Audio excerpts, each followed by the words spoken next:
Can you see my screen? Hello?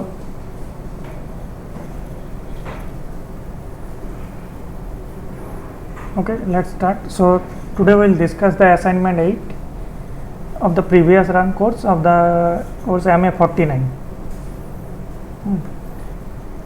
So okay, so what is the first question? You have to find the limit of the sequence xn is 5 to the power n by n factorial, right? So if you want to find the limit of such sequence, there is some theorem, that ratio test, right? So what is the ratio test?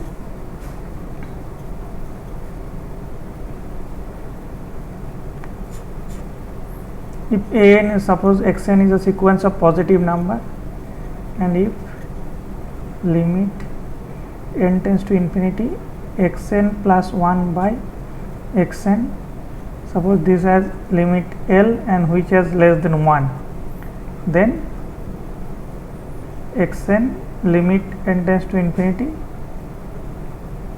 xn converges to 0, right?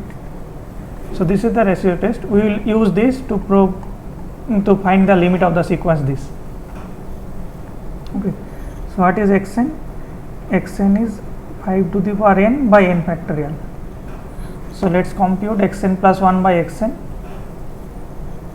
Then xn plus 1 by xn, it will be 5 to the power n plus 1 by n plus 1 factorial into n factorial by 5 to the power n, right? So now simplify this, then it will become 5 by,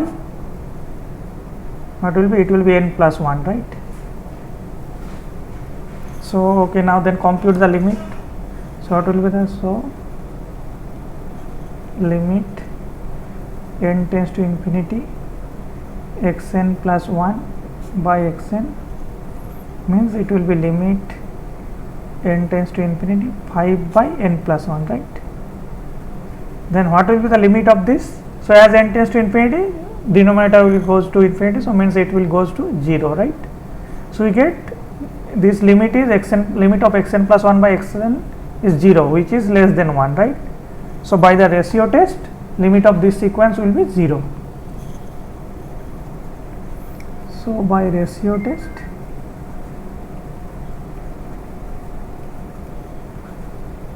limit n tends to infinity xn means limit n tends to infinity 5 to the power n by n factorial, this will be 0, right? Is this fine?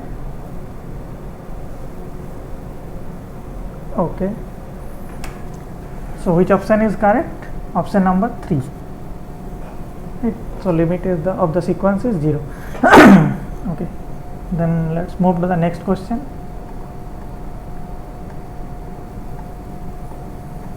The second one is, it's given that an is a sequence again, it's given 4 minus 7 n cube by n cube plus 1.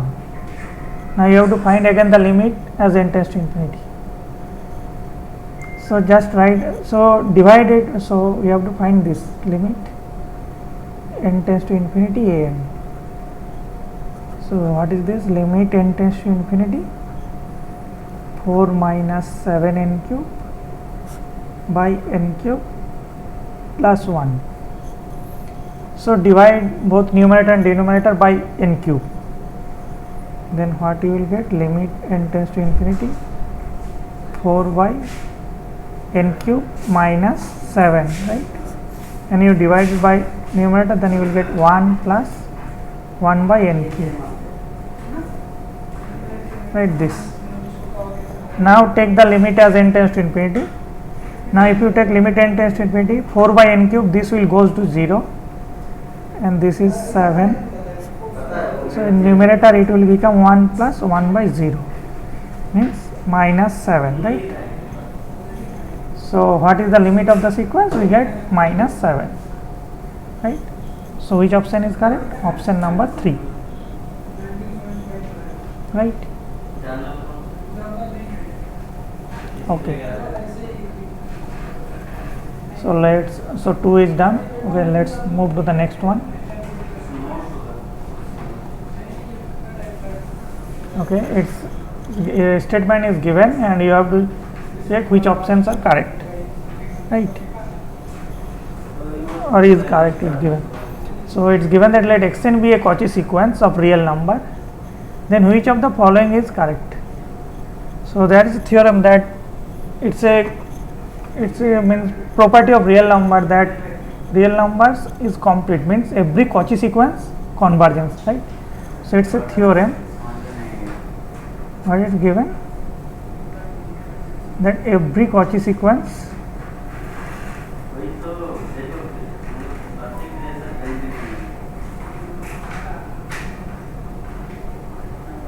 convergence, every Cauchy sequence of real number.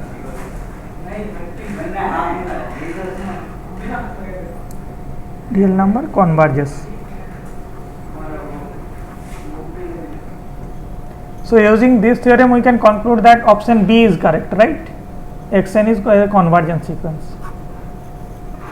So this is theorem 1, and there is a another theorem that if a sequence is convergent then it must be bounded, right? Every convergence sequence is bounded. It's also done in the class. So what is the theorem? Every convergent sequence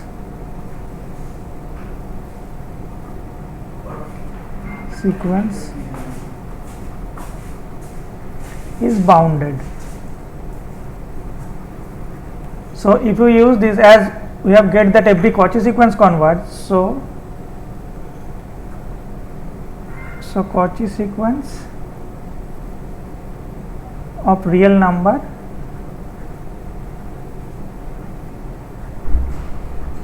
imply it converges, which imply it's bounded, right? So we get that sequence, if xn is a Cauchy sequence, then it is also bounded. So xn is also bounded sequence. And there is again another theorem that if a sequence convergent, then the limit point must be unique. So limit of a sequence is unique. Limit of a convergent sequence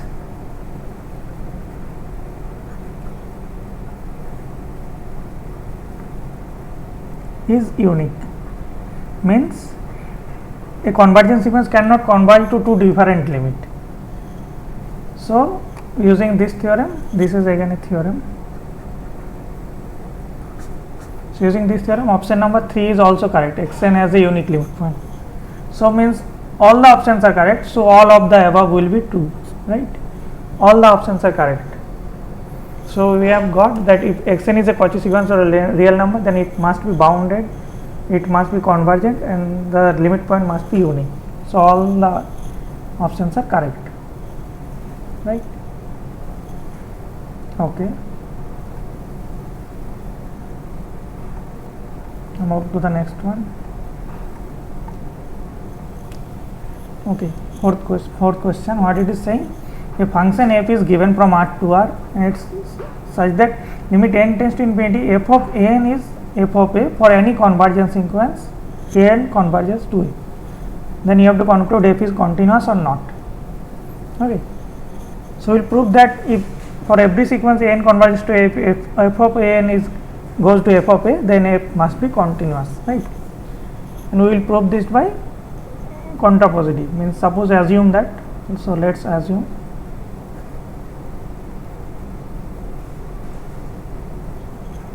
that f is not continuous.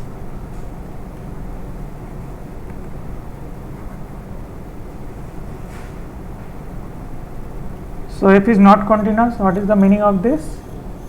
So means there exists a epsilon greater than 0 such that for all delta positive you will find a x, means there exists a x in the neighborhood such that in the neighborhood of a, f is not continuous at a, we are saying at a point such that x minus a is less than delta, but mod of fx minus fa is greater than epsilon, right? So this is the meaning that f is not continuous at a given point a. Means there is a epsilon, you can find a epsilon such that for all delta you can find a x in the neighborhood of a, means x minus a is less than delta, such that mod of fx minus fy greater than epsilon, right? So this holds for all delta, right? So we will choose delta, first let delta to be 1. So for epsilon greater than 0, so there is epsilon such that for all delta, right, let delta equals to 1. So means what, then there exists a, so this epsilon, so we will get there exists a x, there exists a x1, let it is be x1 such that mod of x1 minus a is less than delta, but mod of f of x1 minus f of a, it is greater than epsilon, right?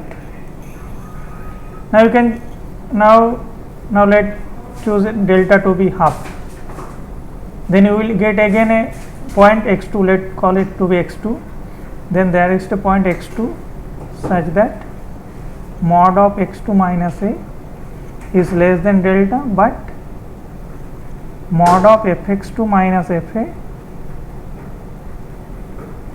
is greater than epsilon.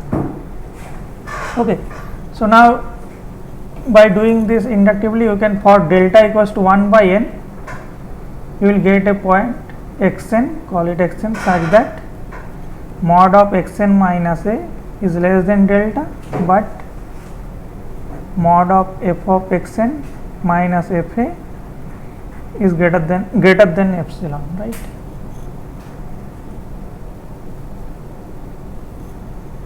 Greater than epsilon, and so on. So for each n, so for you get a sequence, right? So for you are choosing delta to be 1 by 2, 1 by n, so you get a sequence such that mod of xn minus a is always less than delta. So we get a sequence xn such that mod of xn minus a is less than 1 by n, oh sorry, here it will be 1 by n and half, 1 by n half, right, and here it will be 1.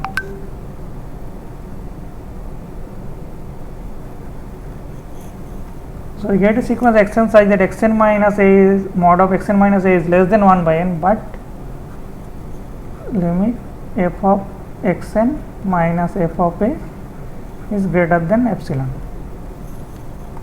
So this holds for all n, right? So now you can take n tends to infinity, then what happen? So let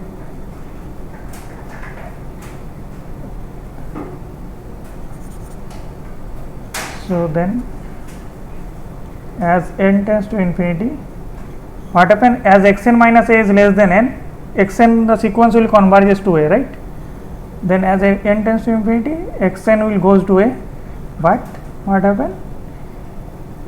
Then f of xn minus f of a, it will be greater than equals to epsilon, right?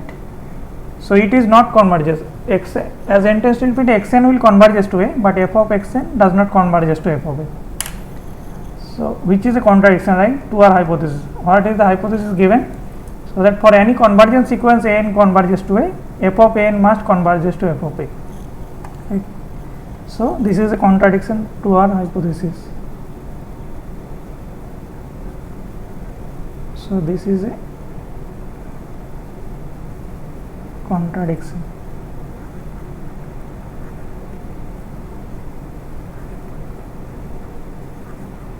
To the hypothesis.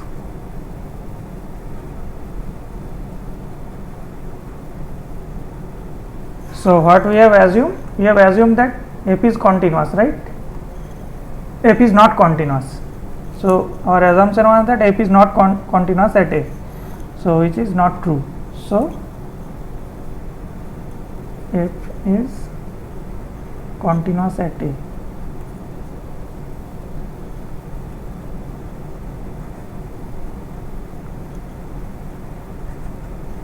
And as A is arbitrary, so f is continuous.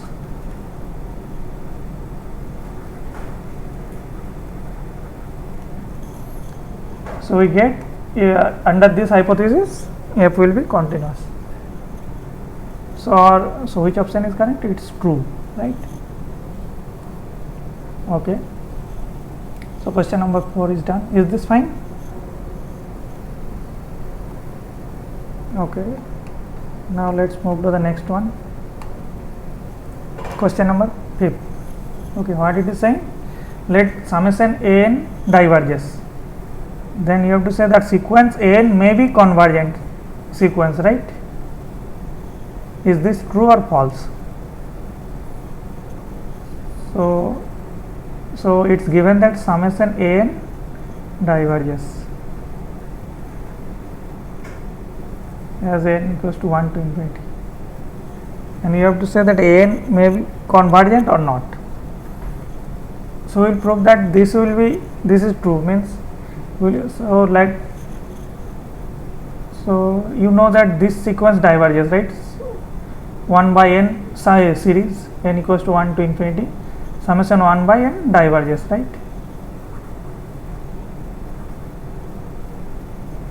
Diverges.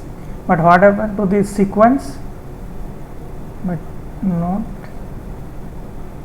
this sequence 1 by n. This sequence we know 1 by n converges to 0, right? The sequence 1 by n converges.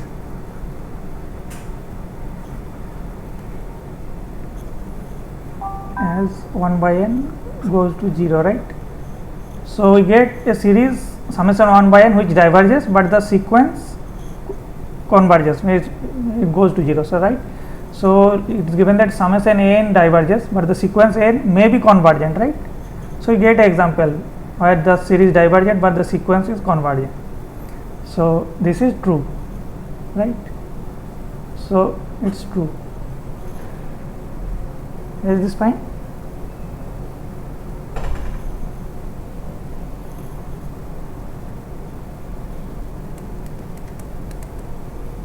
Okay.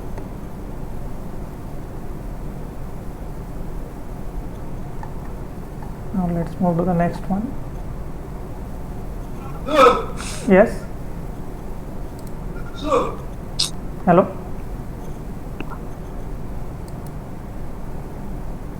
Okay. Now let's question number 6. What it is saying? Xn is a sequence. It's given that cos pi by n. You have to say that sequence converges or diverges, right? So you have to find limit n tends to infinity xn, means limit n tends to infinity cos pi by n, right? So we have done here, right? In the question number 4th we have done, means this is if and only. We have done if a sequence converges to a, then, and for all sequence if n converges to a, then limit as n tends to infinity f of n converges to f of a, then f is continuous, right? And as done in the class, if f is continuous, then if n converges to a, then f of n converges to f of a, right? Means converse of this question number 4. So we have used that theorem. So what is the theorem? Let me write it. So let f be a continuous function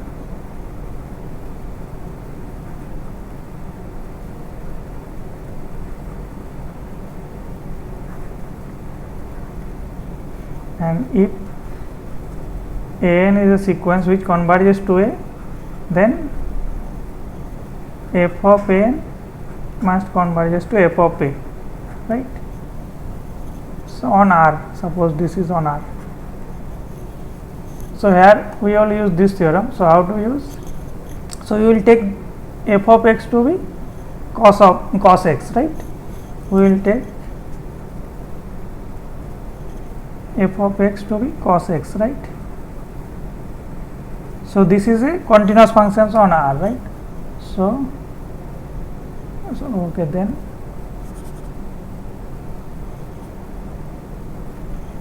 f is continuous on R, right?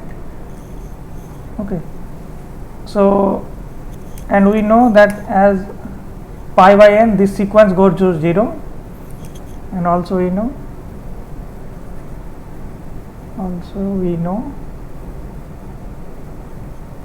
limit n tends to infinity pi by n this goes to 0, right? So cos is continuous function and pi by n this sequence goes to 0. So means what happened, f of pi by n means, so f of pi by n which is cos pi by n, right? This will again goes to 0, right? So we get I which get limit n tends to infinity cos pi by n is 0, right, by the theorem.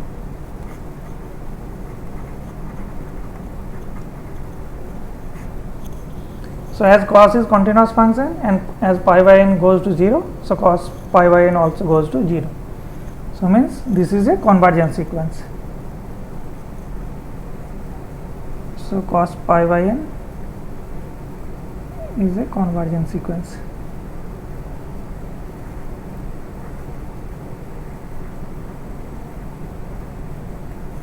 Right. So which option is correct? The sequence xn converges, right? Okay. Is this fine? Question number 6.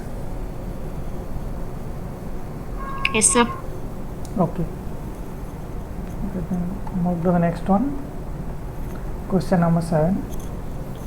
So what it is saying, xn be a sequence that which is given xn equals to n plus 1 by n minus 1 whole to the power n. So you have to find the limit of this sequence.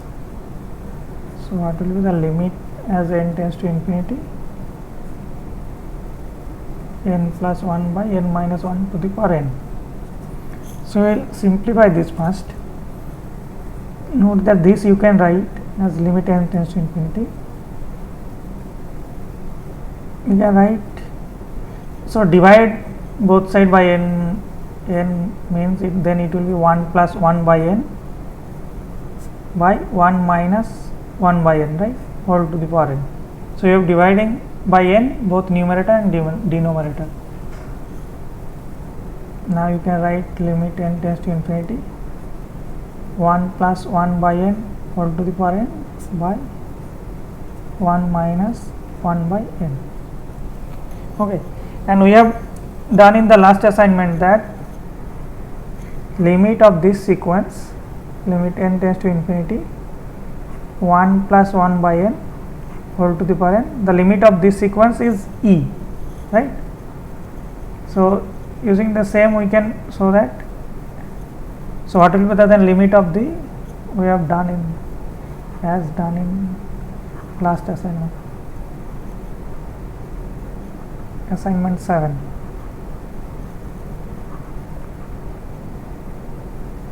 Okay, this we have done. So from here you can, what will be the limit of this 1 minus 1 by n whole to the power n, then limit of 1 minus 1 by n whole to the power n, what will be the limit? So you can write it as limit n tends to infinity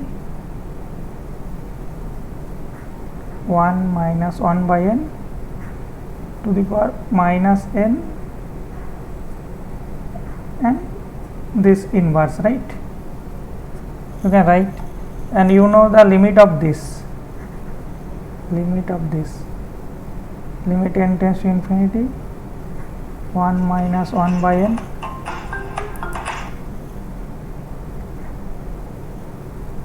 to the power minus n inverse, right? So what is the limit? Means this is basically, you can minus n you can take to be some other number t, then this limit f, and so this will goes to e, right? So it will goes to e inverse, right? So from here you can show that this limit will be E inverse. Okay, so the numerator will goes to A and the denominator will goes to E inverse. So you will get E and this will be E inverse. So what will be this? Then this is E square, right? So you get limit of this is E square. Is this fine? So which option is correct? Option number 3.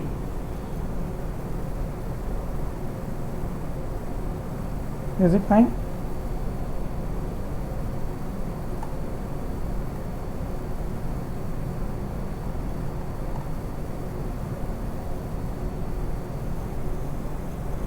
Yes, sir.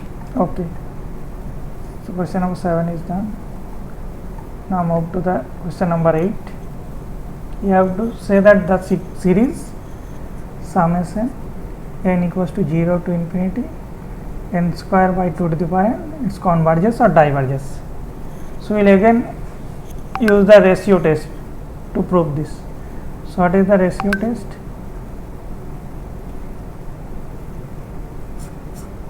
So if okay, so this is a, suppose this is a series of, suppose positive n greater than 0, and this series it's given n, and if limit n tends to infinity n plus 1 by n, this goes suppose this has a limit L and which is less than 1, then we can say that then the series n converges. So this is the ratio test. We will use this to prove the this series converges, right?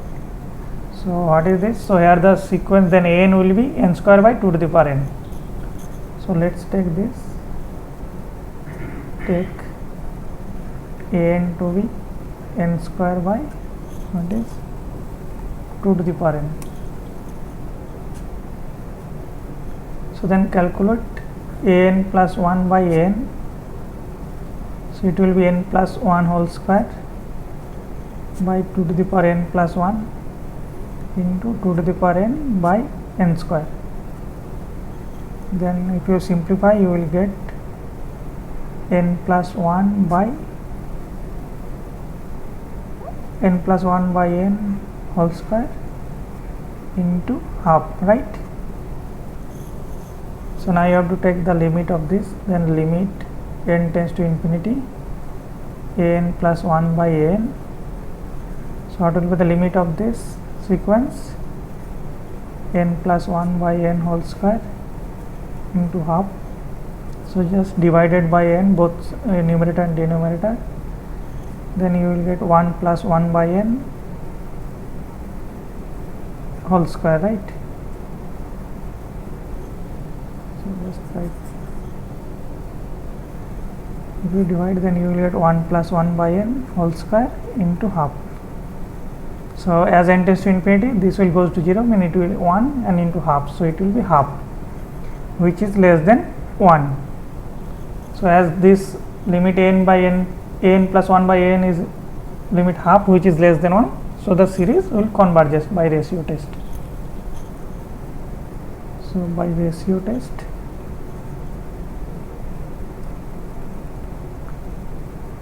this series n square by 2 to the power n equals to 1 to infinity converges,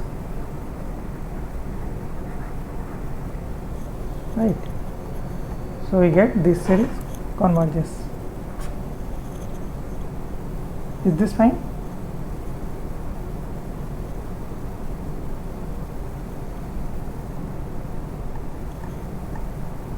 Yes? Okay. If this is fine, then move to the next one. Question number 9. What it is saying, the Maclaurin series of the function fx equals to 1 by x is given by 4 options are there. So you have to find the Maclaurin series of this function fx equals to 1 by 1 minus x, right? So for the what is the Maclaurin series? How to find this? So Maclaurin series it will be centered at 0, right? So if f is function, then the Maclaurin series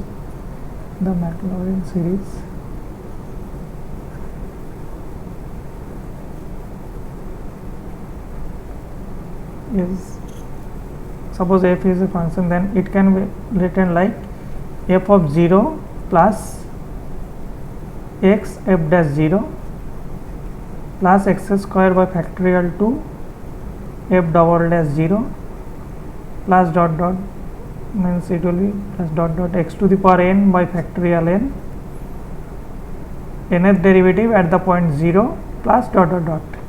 So this is the Maclaurin series of the function f. So you have to find, means for an, if a function is given, you have to first find the derivative, and then you have to evaluate at the point 0 and put it in this series. So then this will be the Maclaurin series of the function. So let us first find the derivative of the function. So fx is given 1 by 1 minus x. Then what will be f0? f0 will be 1, right?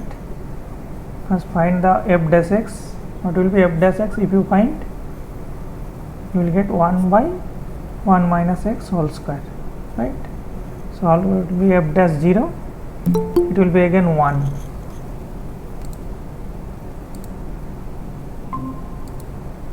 Okay, so what will be f double dash x? F double dash x, again it will be 2 by 1 minus x whole cube, right? So what will be f double dash 0? It will be 2. So now find f triple dash x. So if now you have to differentiate this, then you will get 2 into 3 by 1 minus x whole to the power 4. So that you can write, this is 3 factorial, right, by 1 minus x whole to the power 4. Then f triple dash x 0 at the point, this will be 3 factorial, right? So this you can write 2 as 2 factorial, 1 as 1 factorial. So if you do the index sum, so you can get that f nth derivative. If you evaluate, if you do the nth derivative, it will look like n factorial by 1 minus x whole to the power n plus 1, right? And if you evaluate at the point 0, then you will get n factorial. So you have found out the derivative of the nth derivative of the functions. Now you have to put it in the equation. So the Maclaurin series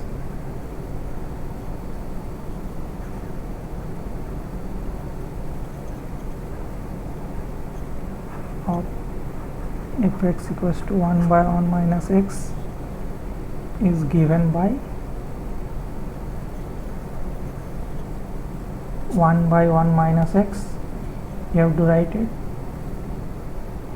at the point 0. So this will be, so this is fx, right? To write f of 0 plus x f dash 0 plus x square by factorial 2 f double dash 0 plus dot dot x to the power n by factorial n, f nth derivative evaluate at the point 0 plus dot dot dot. So now put what is f0. So we have got f0 to be 1. So this we got 1 plus x f dash 0 we got, again it is 1 factorial, plus x square by factorial 2. What is f double dash 0 we got? F double dash 0 we got 2 factorial, right? So this is 2 factorial plus dot dot dot plus x to the power n by n factorial. What we got? Fn nth derivative at the point 0, it's n factorial plus dot dot. So what we have got? So we get 1 plus x square plus dot dot dot plus x to the power n plus dot dot dot. So we get this series, right? So that we can write summation n equals to 0 to infinity x to the power n, right? So we get Maclaurin series of 1 by 1 minus s summation n equals to 0 to infinity x to the power n, right? So let's check which option is correct. Option number 1, A, is correct, right? So we get summation n equals to 0 to infinity x to the power n. Is this fine?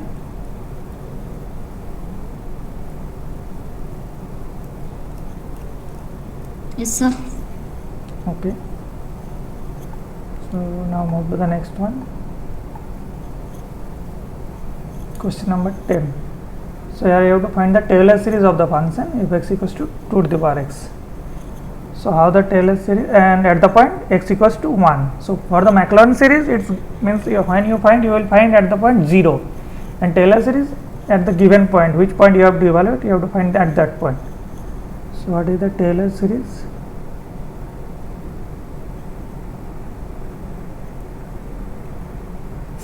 So function, this can be written as, suppose you have to evaluate at point A, then you have to write fa plus x minus a into f dash at the point A. So this will be x minus a at the point f dash a plus x minus a whole square by factorial to f double dash a plus dot dot dot dot plus x minus a whole to the power n by n factorial f nth derivative evaluated at the point A plus dot dot dot, this series. So this is the called the Taylor series expansion of the function f at the point A, right? Now its function is given, so you have to find the means. To find the Taylor series, you have to find the nth derivative of the function and you have to evaluate at A. So here function is given, fx is 2 to the power x. So what will be evaluated at the point 1? You will get 2. Now find the derivative f dash x. What is the derivative of this? It's 2 to the power x log 2, right? Now if you evaluate at the point 1, it will become 2 log 2, right? Now find f double dash x, double derivative, then you have to find the derivative of this, right? Means again it will be 2 to the power x and again log 2, right? So it will be log 2 whole square, and if you evaluate at the point 1, it will become 2 log 2 whole square, right? Now find, so f triple dash x, that's fine. It will be again 2 to the power x log 2 whole cube. So and then if you evaluate at the point 1, it will become 2 log 2 whole cube. So by induction you can find the nth derivative. What will be? It will be, if you find the nth derivative, so it will be 2 to the power x. For 3 you will get 3, right? 2 to the power x log 2 whole to the power n, right? This will be the nth derivative of this function f. And if you evaluate at the point 1, it will become 2 log 2 whole to the power n, right? So we have found out the derivative of the function and evaluated at the point 1. Now you have to put in the Taylor series. So then, so 2 to the power x, then it will be, so f of 1, so this is f of x plus x minus 1 f dash 1 plus x minus 1 whole square by factorial 2 f double dash at the point 1 plus dot dot plus x minus 1 whole to the power n by n factorial f nth derivative evaluated at the point 1 plus dot dot dot, right? So this will be the Taylor series expansion at the point 1. So what we have got, f of 1, it's 2, right? And f dash 2, it's 2 log 2, f double dash 2 at 1, it's 2 log 2 whole square. So put it here. So you will get it's 2 plus x minus 1 and it is 2 log 2, right, plus x minus 1 whole square by 2 factorial. Here it will be 2 log 2 whole square plus dot dot dot plus x minus 1 whole to the power n by n factorial. It will be 2 log 2 whole to the power n, right, plus dot dot dot. So we will get this series. So we will write this series in a compact form. So means how it will take the 2 common from it, and the remaining you can write n equals to 0 to infinity log 2 to the power n by n factorial and x minus 1 whole to the power n. So this is the nth term, right? So we write, and if you put n equals to 0, what you will get? You will get 1, and n equals to 1, it will be x minus 1 2 log 2, right? So this is the series given, Taylor series for 2 to the power x, right, at the point 2. So now let's check which option is correct. We get 2 summation n equals to 0 to infinity log 2 whole to the power n by n factorial into x minus 1 whole to the power n. So which option is correct? 2 is outside and n factorial will be below x minus. So option number 4 is correct, right? Is this fine? Question? Yes, sir. Okay. So you have completed the assignment 8. So this was the last question. So any doubt from the assignment 8?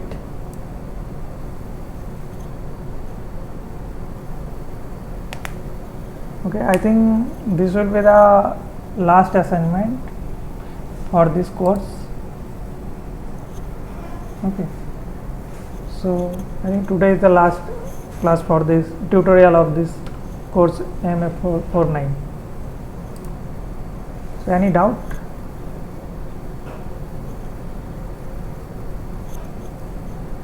Okay, let me stop the recording then.